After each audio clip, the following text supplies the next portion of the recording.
बिस्मिल्लाहिर्रहमानिर्रहीम।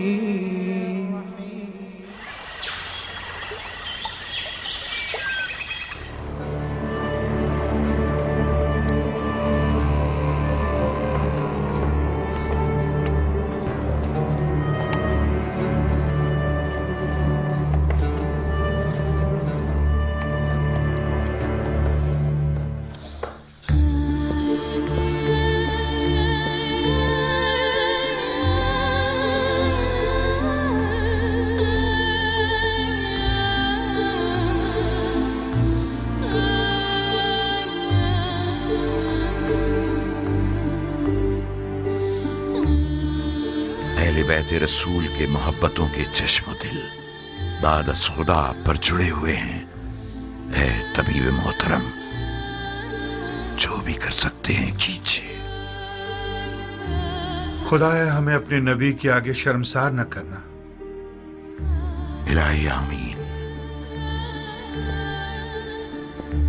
ये इस दयार के बेहतरीन और नामवर तबीबों में से हैं सरदार। परेशान न हो, ऐसे मोजज़ागर हैं जो तवाज़ु और हल्के हाथ के मालिक हैं। माफी चाहता हूं अमीर।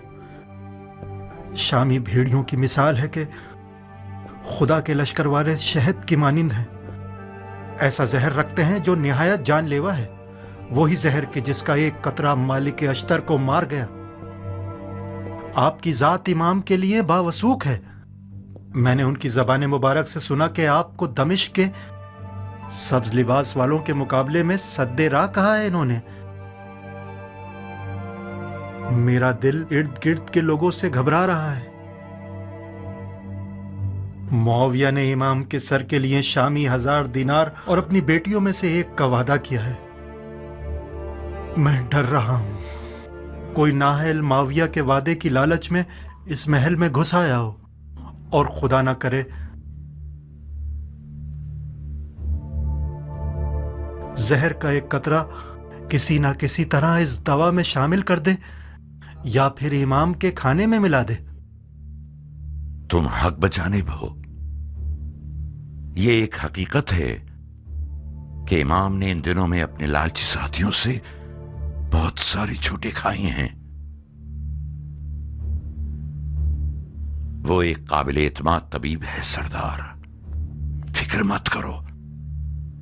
इमाम के खाने को पहले खुद बावर्ची को खिलाया जाएगा ताकि खयानत की सोच भी उसके पास न फटके। गोश्त की हिफाजत भी अपने भतीजे मुख्तार के सुपुर्द कर दूंगा, जो हर हवाले से लायक और मुतमईन शख्स है। खुदा आपको हमेशा खुश रखे। खुदा कभी आपको गरीब और ख्वार न करे सरदार। तुम इस कमरे से हिलना मत। इस शर्त पर कि मेरे काम में दखलंदाजी न करे। कुछ हुआ है? एक बार मुझे वहम हुआ था। मुझे लगा कि तबीब ही मारने वाला है। तो फिर इस हालत में तो एक बंदा तुम्हारा ख्याल रखने के लिए मुकर्रर करना होगा। आप बिल्कुल मुतमईन रहिए अमीर। मैं कोशिश करूंगा कि वहम गुमान को अपने पास ना आने दूं। ओहो, कैसा गजब का बुखार है तुम्हें। तुम्हारा तो पूरा बदन आग में जल रहा है सरदार। मेरे दिल पर गमों के दाग हैं अमीर। इस कदर मर्दों की नामर्दी का दाग।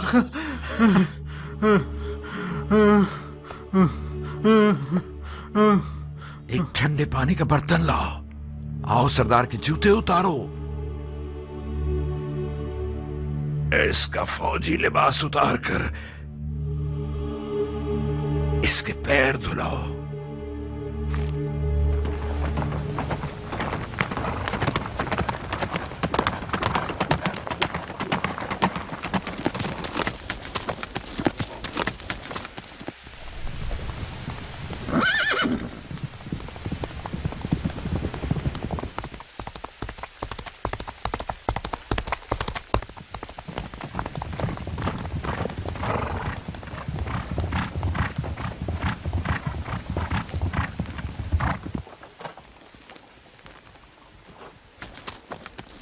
मुझे यकीन था तुम आओगे।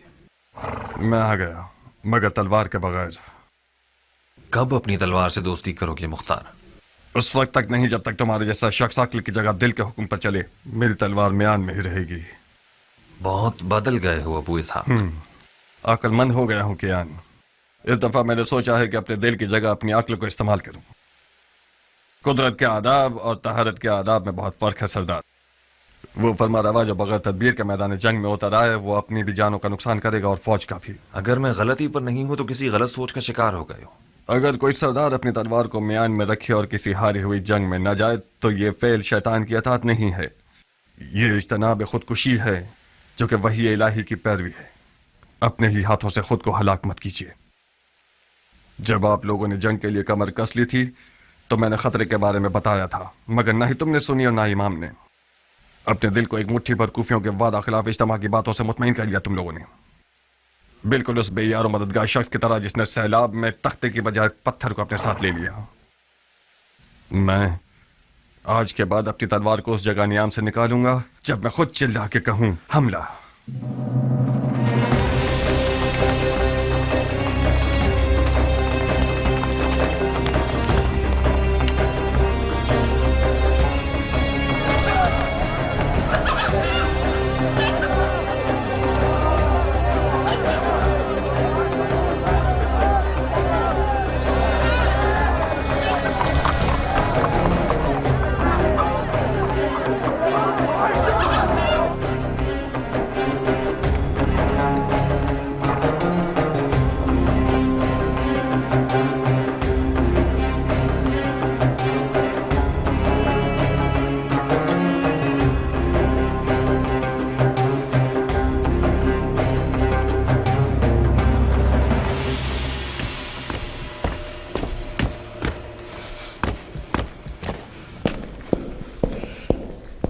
मुख्तार, कुछ खबर है कि तुम कहां होते हो?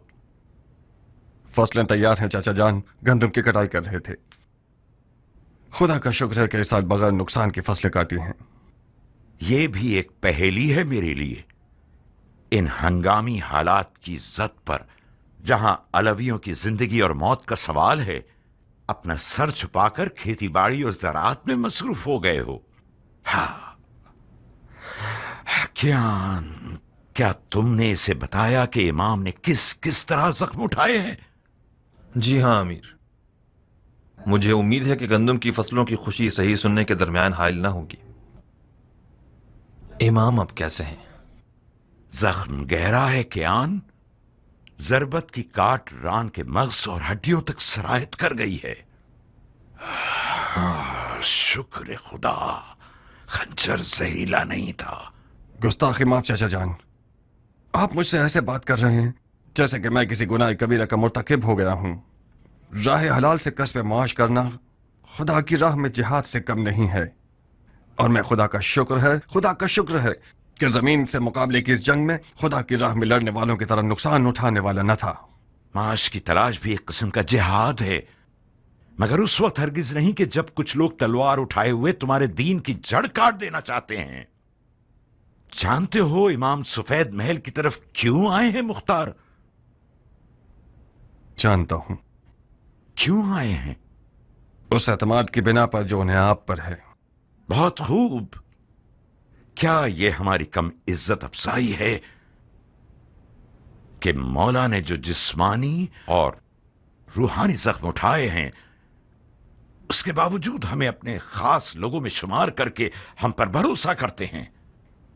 इस मौजूदा सूरत हाल में हम अहले बैत नबूवत के अजीज हैं। हैफ नहीं है कि इस अपने पन को जमीन और फसलों की नजर करके जाय कर दें। मुझसे कौन सी मदद हो सकती है?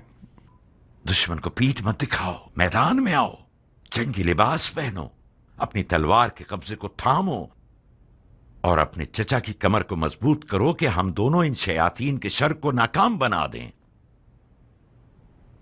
इस वक्त दुश्मन के शर को खत्म करने के लिए ऐसी तलवार होनी चाहिए जो जहालत की गर्दन तोड़े, और मेरे पास ऐसी तलवार नहीं है। यानी तुम फिर जिहाद से भागना चाहते हो, वो भी ऐन उस वक्त जबकि इमामत ने खुल्लम खुल्ला तुम्हारी तरफ मदद के लिए हाथ बढ़ाया है।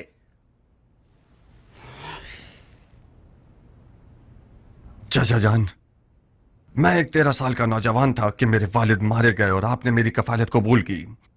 बस हक पदर आपके पास है।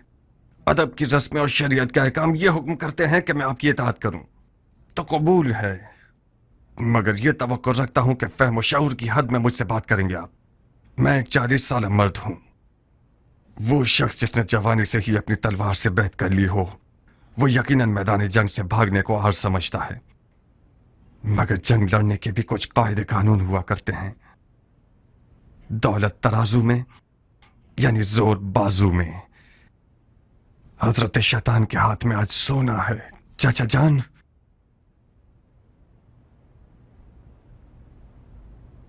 इस जंग में कदम रखना भी गलती था और आगे बढ़ाना भी गलती दर गलती है। खुदा की पनाह शैतान के वसवसे से। ज़बान शैतान है जो तुम्हारे मुंह में चल रही है। तुम तो ऐसे बोल रहे हो कि जैसे इमाम जंग के कायदे और कवानीन से तुम्हारी तरह वाकिफ नहीं थे और ना ही उन्हें दुश्मन की कोई पहचान थी। उन्होंने जबरदस्ती जंग का इक़दाम किया था मेरी जान, उसी तरह जैसे मौला अली ने सिफ़ीन में जीती हुई जंग की हार तस्लीम की। इमाम ने शिकस्त गुर्बत और तन्हाई को अपनी जान पर कबूल किया ताकि इस कौम को उनकी जहालत से बाखबर कर सकें।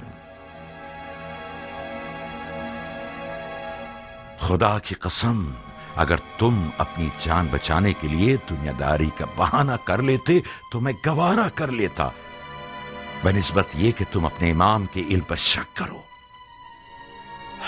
खुदाया, ये शक गुमराही का निशान है या हिदायत का? मैंने तो इसे नापाक लुक्मा नहीं खिलाया था, तो फिर क्यों कर मेरी जिंदगी के दरख्त ने यह तल्ख मेवा दिया? तल्ख मेवा जहरीले मेवे से बेहतर है। मैंने अपने अकीदे का सच्चा इजहार किया है। कसूर आपका है, कुछ छुपाने की आदत ही नहीं होने दी। क्या करूं बताइए? अपनी जान और दिल से मेरी मदद करोगे? अगर ऐसा ना होता तो मैं सफेद महल ना आता। फरमाइए मेरे लिए क्या हुक्म है? माविया ने इमाम के सर के बदले 1000 दीनार शामी और अपनी बेटियों में से एक देने का वादा किया है। जानते हो इसका मतलब क्या है? हाँ, यानी इस वादे ने लालच का भूत बहुत सौ के अंदर पैदा कर दिया। यानी जमीन इमाम के लिए गैर महफूज हो गई है और आज से इस सफेद महल के खादमीन और मुहाफिजीन सब के सब मुआविया के खुफिया फौजी हो सकते हैं। आप इतने सारे गैर मरई दुश्मनों में इमाम की जान को कैसे बचाना चाहते हैं? बहुत बड़ा वजन है हमारी गर्दन पर। कुछ ऐसा करो कि इस वजन से हमारी कमर टूट ना जाए। मैं तुमसे ज्यादा अमानतदार शख्स किसी को नहीं समझता। ऐसा कुछ करो कि बरोज़े हिसाब रसूल खुदा के हुजूर हमें शर्मिंदगी ना हो।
किस फिक्र में हो मेरा फूल? मतलब क्या ऐसा हो सकता है हनाना? मुख्तार अगर कोई काम करना चाहे तो हाथी भी उसका रास्ता नहीं रोक सकता। यानी तुम इश्क के मौजे से गाफिल हो? इश्क वो वाहिद गिरा है जो मुख्तार जैसे शेर को गिरा सकता है। अगर नारिया की आंखों की जादूनुमा तेजी ठंडी हो गई तो फिर क्या? नारिया कोई बेहुनर औरत नहीं है खालक की जान, उसके भी कम मुकाबिल नहीं थे। मैं खुद उनमें से एक हूँ। आज तक मैं उस हसद की आग में जल रही हूँ। क्या वाकई तुम भी मुख्तार की आशिक थी खाला जान?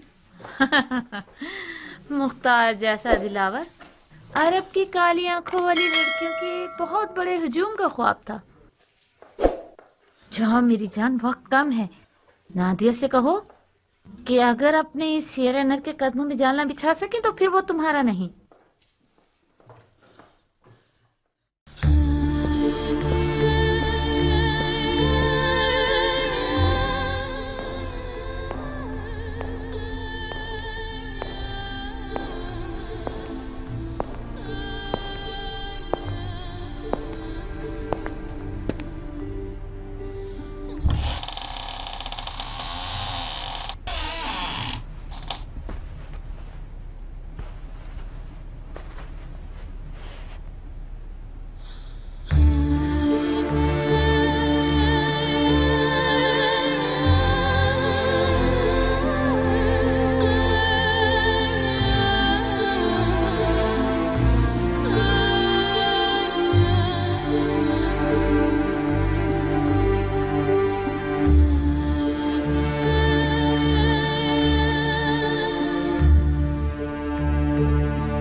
मुझे कफन पहना दो, फिर मैदान में चले जाना।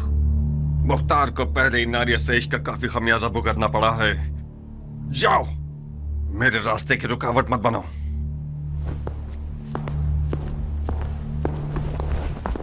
क्या हुआ नारिया? तुम तो कान लगाए हुए खड़ी थी मक्कार। सुन तो लिया, उसने इश्क का खमियाजा उठा लिया है। हाय तुफ है तुम्हारी मैयत पे नारिया। काश मेरा मुर्दा बाप वो ना होता जिस पर रसूल खुदा नाराज थे। गड़े मुर्दे क्यों उखाड़ रही हो नारिया? मुर्दे नहीं उखाड़ रही हूँ जारिया, दिल रो रहा है। मैं समरा इब्न जुंदब के अलावा किसी की भी बेटी होती तो अपनी नजरों की तेजी से मुख्तार की ज़बान काट देती। अब भी कर सकती हो। नहीं हो सकती जारिया। तुम्हारे चचा जान के वसवसे ज्यादा कारी थे। वो मैदान में उतरना चाहते हैं।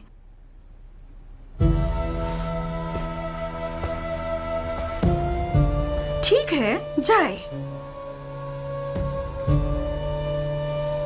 तो मैं भी उसके पांव की जंजीर नहीं बनना चाहती। नहीं, बज़ाहिर शायद तुम्हें भी मुख्तार को जंगी लिबास में देखना बुरा नहीं लगेगा। हाँ, क्यों नहीं। मुख्तार जंगी लिबास में दिलकश लगता है बनिस्बत किसानों के लिबास के। जब वो अपनी दाढ़ी छोटी करता है तो और भी मगरूर लगता है। नारिया, तुम क्यों हसद नहीं करती? मुख्तार का जंगी लिबास तुम्हारा दुश्मन है। उस बात से डरो जो तुम्हारा घर उजाड़ सकती है। वाकई? जरा सोचो नारिया, मुख्तार मैदान में जाएगा तो सिर्फ हसन के दुश्मनों का दिल ही नहीं दहल जाएगा, बल्कि अरब की काली आंखों वाली लड़कियों की एक बहुत बड़ी तादाद उस पे मरती है और गश खाती है।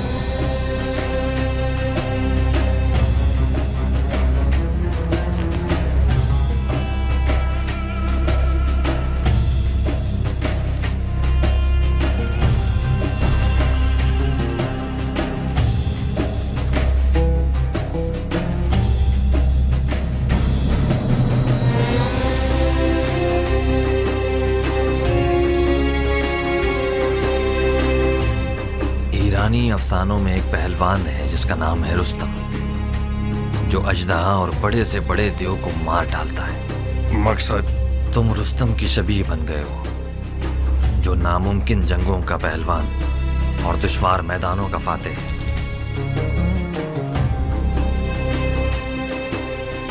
मैं हमेशा अपने ख्यालों के रुस्तम को तुम्हारे जैसा देखता था। ज्ञान, मैं मुख्तार हूं, अपनी ही शबीह हूं। अगर तुम्हारी कहानियों का रुस्तम भी आ जाए तो इन हिजड़ों की जमात के साथ नहीं चल पाएगा। हालात जैसा मैं सोच रहा था उससे ज्यादा नाजुक हैं। वो हाथ जो गोद में सोना रखता है, उसकी मुट्ठी में छुपा हुआ खंजर भी होता है। इस बार मुआविया ने अपनी बेटी को सोने के जहेज के साथ नेज़े पर बुलंद किया है।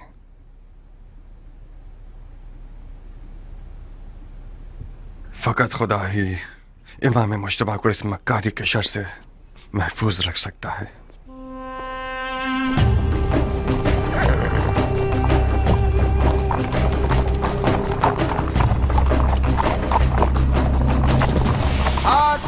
बुजुर्ग के हुक्म से हजरत वाली मुख्तार ने लड़ने के लिए कमर कस ली है ताकि गलती करने वालों और बागियों की गर्दन तोड़ सके। अरब और अजम की लड़ाई मक्कार दुश्मनों की एक चाल है। शिब्र मक्की, तलवार हिंदी और जिन्हें दाऊदी। लश्कर शाम की हैबत के बारे में जितना भी सुना होगा कम है। ऐसे लड़ाकू लोग मैंने आज तक किसी इंसान को उनके जैसे कद्दो कामत का नहीं देखा। कुदरत खुदा की, उनकी गर्दनें गोया गाय की गर्दनें। रान देव की कमर और बाजू गधे के बाजू। आंखें ऐसी खौफनाक जैसे देव की आंखें।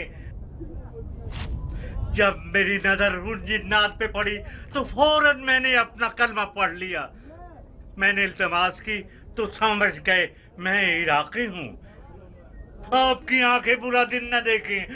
मुझे उल्टा लटका कर इतना मारा मत पूछें। हम कैसे मान ले कि तुम इराकी हो? कैसे? मेरे लहजे से। हम इराकियों का ऐन गैन शामियों के ऐन गैन से फर्क रखता है। अमान उनके कूजों से, वो कूजे नहीं काली बुलाए हैं। खुदाया मुसलमान न देखे, काफिर न सुने, बहनों में से कोई हामला तो नहीं? शाम के लश्कर के खौफ ने तुम्हारी अकल को जायल कर दिया है। कूजे का आमला औरत से क्या वास्ता? ये कि मैं नहीं चाहता कि मुसलमानों में से किसी बच्चे का कातिल बनूं। अगर कोई हामला औरत की सुन ले कि मैंने शामियों के कूजों में क्या देखा तो डर के मारे उसका बच्चा गिर जाएगा। इन अदाओं से तो तुमने हमारी जान निकाल दी। अब बता भी दो कि तुमने कूजों में क्या देखा? बिच्छू, जंगजू बिच्छू, 1000 बिच्छुओं वाले कूजे ऊंटों पे लाद के लाए हैं और मजीदीकों के जरिए उन्हें मदान के घरों पे फेंकना चाहते हैं। मैंने अर्ज किया था ना, खुदाया माफ करना। शरई जिम्मेदारी के तौर पर मुसलमानों को इस खतरे से आगाह करना था। खुदाया माफ करना। ये सब फितने सिर्फ और सिर्फ फजूल बकवास है। मुझे तो ये शाम का दज्जाल लगता है। खुदाया हमें शाम के दज्जाल के शर से महफूज रख। इतने सारे बिच्छुओं को कूजों में कैसे डाल सकते हैं? कूजे को बिच्छुओं से भरा है, ना ये कि बिच्छुओं को कूजे से। बेशक ये शामी चेलों में से है। इसके हाथ पांव बांध दो। जी अमीर। उतरो साहब। बिच्छू को ऐसे कैसे शिकार करते हैं कि ना मारे? बिल्कुल पानी पीने की तरह। मैंने उनकी चाल को अपनी आंखों से देखा है। शामी फौजी एक टिड्डे को लकड़ी पे बांध के लाते हैं और उसे बिच्छू के सुराख के करीब ले जाते हैं। बिच्छू खाने के लालच में बाहर आता है और पकड़ा जाता है। लड़ाका बिच्छुओं को शिकार करने वाले शिकारी और शाम के कटे हुए और छिले हुए जंगजू सिपाही मेरी तरह के तो नहीं थे? क्यों नहीं, शक्लो हैत पर तुम उनसे कम नहीं हो, मगर कद्दो कामत में उनके एक तिहाई भी नहीं हो।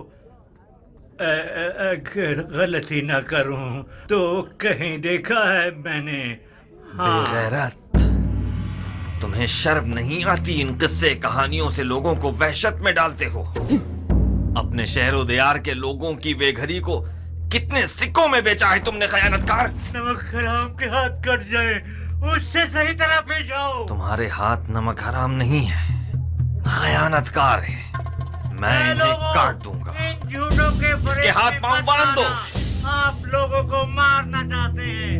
ये लोग आप सबको अपने ऊपर आने वाली बला के साथ ढाल के तौर पर इस्तेमाल करना चाहते हैं। मैं लोगों का सौदा कर रहा हूँ। ये तुम लोग जो एक भी सीधी आंच तुम्हारे पेट पे नहीं है, जंग की खबर को क्यों छुपा रहे हो? इराक के लश्कर का हार मानना झूठ है या हसन इब्न अली का जख्मी होना? जब इन्हीं बिच्छुओं में से एक तुम पर छोड़ूंगा ना, तब तुम्हें पता चलेगा कि तुम्हारी क्या जिम्मेदारी थी। ले जाओ इसे। लोगों, इराक के लश्कर में सिर्फ चंद बेजान अंधे, बहरे और बूढ़े बचे हैं जो साबात में मलकुल मौत का इंतजार कर रहे हैं। ए लोगों, शामियों की नई चाल को उनके चेले की जबान से सुन लिया आप लोगों ने। अब कुछ जुमले अमीर मुख्तार सकफी से सुन लीजिए, जो आज से मदाइन के मामलात और उमूर के जिम्मेदार हैं।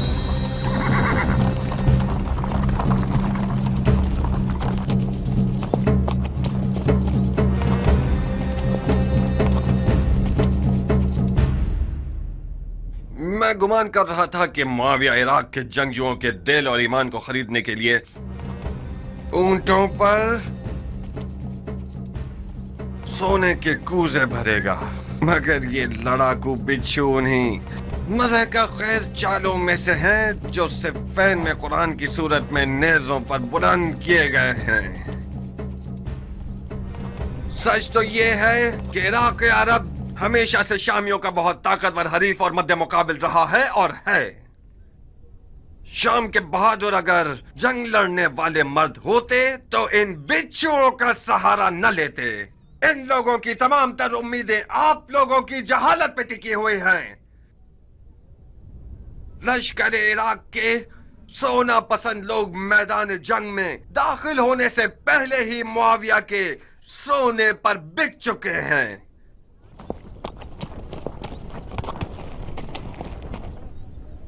ऐ लोगों, मुश्तबा जख्मी हो गए हैं। मैदान जंग में नहीं और न ही शाम की फौजों के हाथ से, मौला रात की तारीकी में खवारिज की तैगे जफा से मजरूह हुए हैं। आज आपका शहर, शहर मदाइन, रसूल अल्लाह के बेटे का मेजबान है और शुक्र खुदा कि उनका जख्म ठीक हो रहा है और बहुत जल्द बिस्तर से उठकर मुआविया के इन हीलों का मुंह तोड़ जवाब देंगे। और मैं